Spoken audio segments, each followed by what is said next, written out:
نمیدونم این ولاگ قراره کی بذارم، ولی برنامه از سورپرایز مجیده. مجبورم تو کل مسیر ولاگ بگیرم که فکر کنه دارم برای خودم ولاگ میگیرم. صد تا اشغالمونم به همراه پیپی های میلو برداشتیم داریم میریم. از اونجا که خودم صبح متوجه حضور نینی شده بودم خیلی خوشحال بودم. دلم میخواد مجید حسابی سورپرایز کنم. برای همینم نشستم یه پلن خیلی خفن برای سورپرایز کردنش بشینم.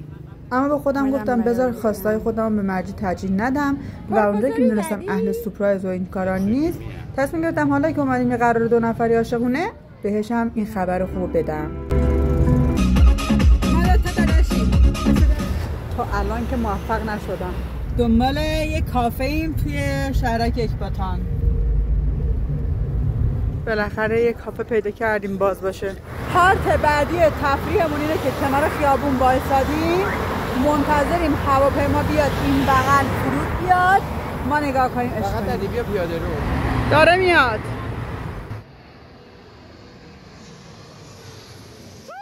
آقا من موندم چجوری بهش بگم، چجوری سورپرایزش کنم، مثلا فرصت پیش نمیاد.